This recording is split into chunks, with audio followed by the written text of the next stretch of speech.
নমস্কার বন্ধুরা, Sharmi's easy to cook চ্যানেলে আপনাদের স্বাগত। বেশ কিছুদিন হয়ে গেল রান্নার ভিডিও দিতে পারিনি।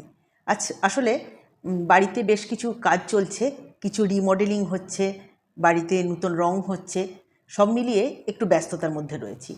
যাই হোক, আজ বানাবো পুরনো দিনের মা ঠাকুমার হাতের রান্না পাঁপড়ের ডালনা। নিয়েছি বেশ কয়েকটা পাঁপড়, আর নিয়েছি এই রকম ডুমো বড় করে কাটা আলুগুলো প্রেসার কুকারে নুন দিয়ে সিদ্ধ করে নেব। আর পাঁপড়গুলোকে আমি এইভাবে টুকরো করে কেটে নেব।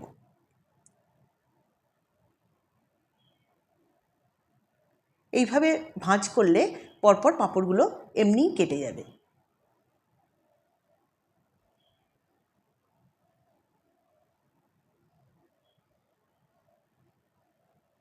এই রকম সাইজের ছোট ছোট টুকরো করব। দেখে মনে হচ্ছে ছোট, তা নয়, কারণ পাঁপড়গুলো যখন ভাজবো তখন বেশ বড় সাইজেরই হয়ে যাবে। এই একইভাবে সমস্ত পাঁপড়গুলো টুকরো করে কেটে নেব। আপনারা আপনাদের পরিমাণ মতো পাঁপড় নেবেন। তবে পাঁপড়ের ডালনাতে আলুর থেকে পাঁপড়ের পরিমাণটা বেশি হলেই খেতে ভালো লাগে।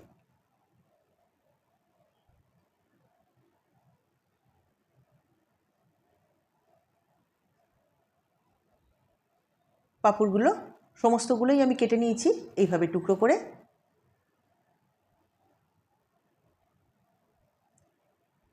এই রান্নাটা একটা নিরামিষ পদ এবং খেতে অত্যন্ত সুস্বাদু। ভাত, রুটি সবের সাথেই খাওয়া যায়। প্রেসার কুকারে জল এবং নুন দিয়ে আলুটা সিদ্ধ করতে দেব। আলুটা সিদ্ধ হয়ে গেলে গ্যাসে আমি কড়া বসিয়েছি। কড়াতে দিচ্ছি সর্ষের তেল। পুরো রান্নাটাই সর্ষের তেলে করব।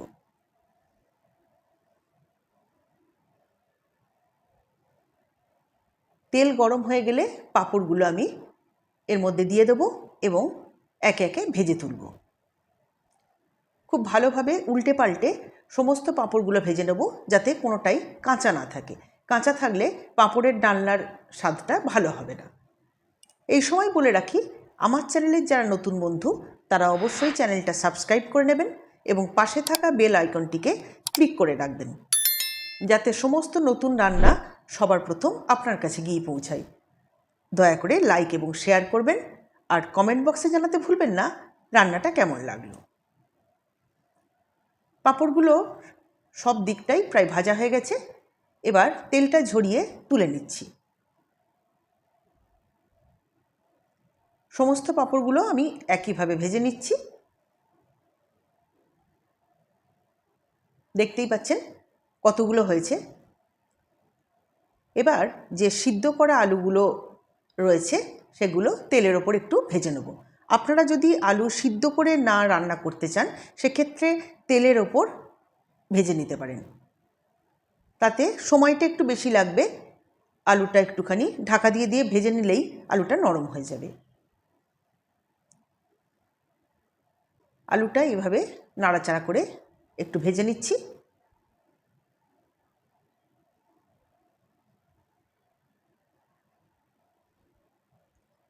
আলু ভাজা হয়ে গেছে, এবার এগুলোকে তুলে নেব।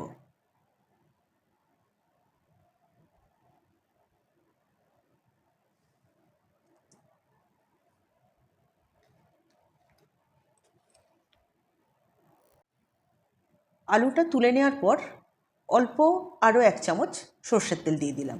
যেহেতু পাঁপড় ভেজেছি তেলে, আলুটাও ভেজে নিয়েছি, সুতরাং অনেকটাই তেল ব্যবহার করেছি। ওই জন্য গ্রেভিটা বানানোর সময় আর খুব বেশি তেল ব্যবহার করব না।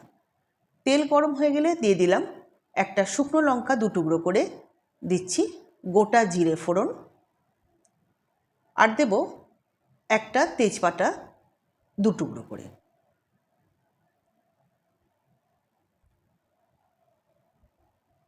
ফোড়নটা হয়ে গেছে, এবার বেশ কয়েকটা মশলা দেব এর মধ্যে।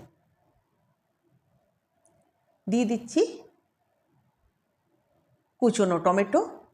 এখানে একটা বড় টমেটো এইভাবে আমি টুকরো করে কেটে নিয়েছি।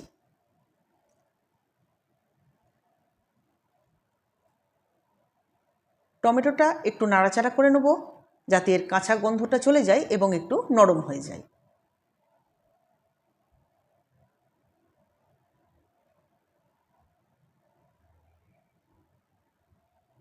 দিচ্ছি আদা বাটা,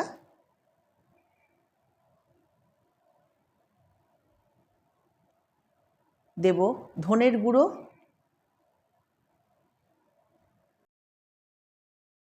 জিরের গুঁড়ো,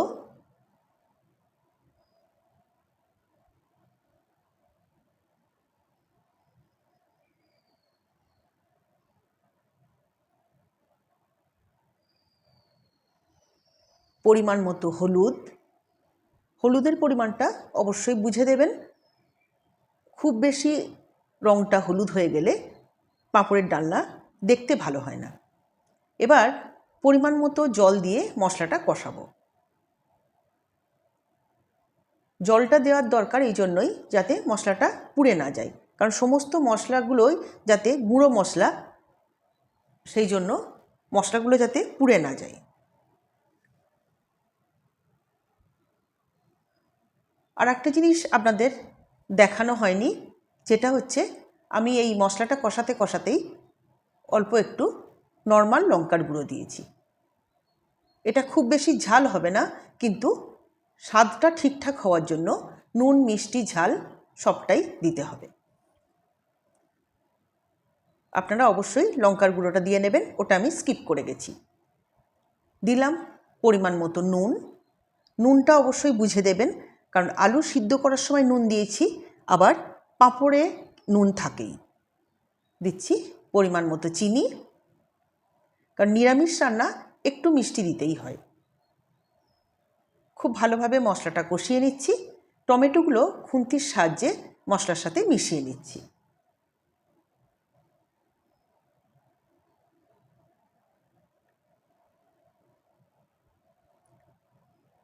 মশলাটা বেশ ভালোভাবে কষানো হয়ে গেছে।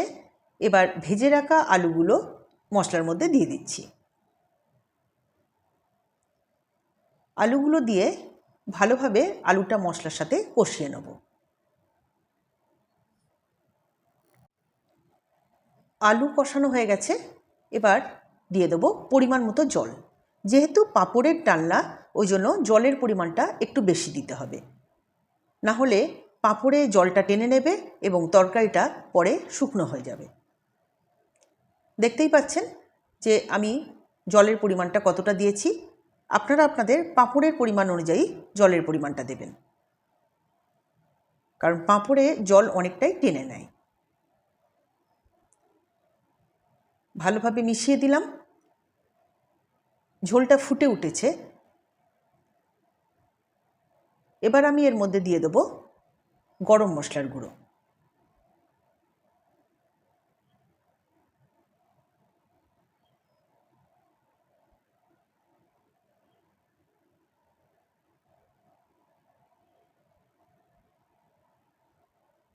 আরও কয়েক সেকেন্ড গরম মশলা দেওয়ার পর ফুটিয়ে নিলাম। এবার আমি ভেজে রাখা পাঁপড়গুলো এর মধ্যে দিয়ে দিচ্ছি।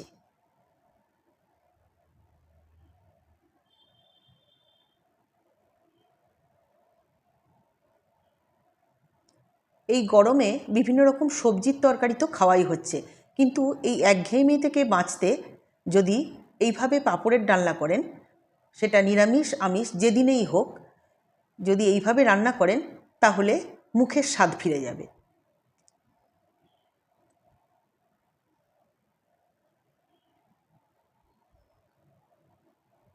পাঁপড়গুলো সবগুলোই দিয়ে দিয়ে খুব ভালোভাবে নাড়াচাড়া করে মিশিয়ে নিচ্ছি,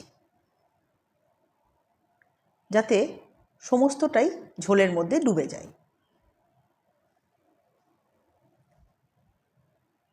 এবার একটা থালা ঢাকা দিয়ে দেবো, যাতে একটু ফুটে যায়। তবে বেশিক্ষণ ফোটাবো না, যাতে পাঁপড়গুলো খুব নরম না হয়ে যায়, তাহলে ঘেঁটে যাবে এবং খেতেও ভালো হবে না। এইভাবে গোটা গোটা থাকবে পাঁপড়গুলো, অথচ নরম হয়ে যাবে। তৈরি হয়ে গেল পুরনো দিনের রান্না পাঁপড়ের ডালনা। সম্পূর্ণ নিরামিষ এই পদটা অবশ্যই বানাবেন। নামাবার আগে দিয়ে দিচ্ছি অল্প একটু গাওয়া ঘি। ঘিটা দিয়ে খুব ভালোভাবে মিশিয়ে নিচ্ছি।